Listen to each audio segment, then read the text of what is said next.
Speaker, well, this government campaigned on a platform to bring back democracy and balance to Alberta's workplaces and to protect workers from having their employers spend their hard-earned money on ideological political causes that they don't even agree with. In my opinion, workers should never be forced to unwillingly, without consent, fund political endeavours without their explicit opt-in approval.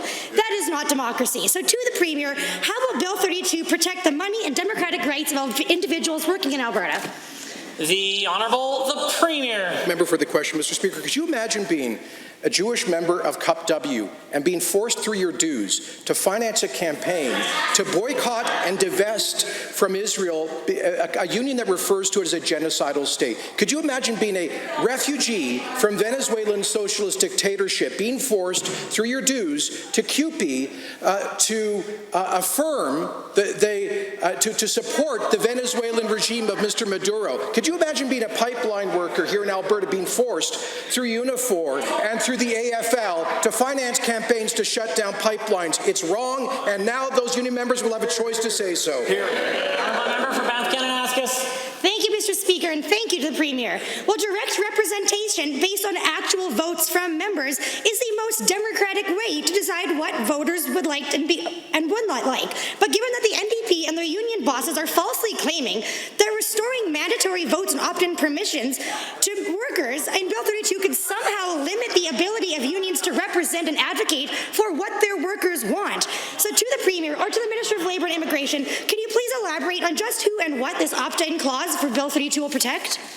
The Honourable the Premier. Mr. Speaker, the member is referring in part to the restoration of workplace democracy through Bill number 2 introduced by this government, which requires now, once again, mandatory secret ballots before a union can be certified on a workplace. The NDP opposed that democracy. They wanted to leave those members open to intimidation and even harassment if they did not support certification. This isn't the new Democratic Party. It's the old anti-democratic party. They're against referendums. They're against citizen initiative. They're against recall. They're against secret ballot voting, and they're against letting members decide what to do with their dues. Honourable members, a point of no order has been noted at 2:10. The Honourable member for Banff Kananaskis has the call. Thank you, Mr. Speaker, and thank you again to the Premier. Well, given that unions who are supposed to represent their members and who are funded by the salaries and mandatory contributions of their members should be accountable to their members, and given that in almost every other province, unions are required to provide financial statements to their members so those workers know how and where their hard-earned money is being spent.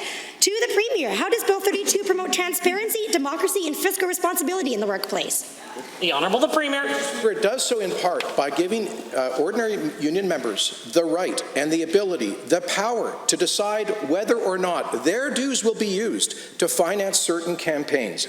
I know a lot of refugees from the Venezuelan dictatorship, Mr. Speaker. I know one who is a member of a union by force of law. He is required, through his dues, to finance political campaigns from CUPE to support the dictatorship that he fled. I know why the NDP's upset. They've got members of their caucus that support that dictatorship, Mr. Speaker, but that Venezuelan refugee should not be forced to.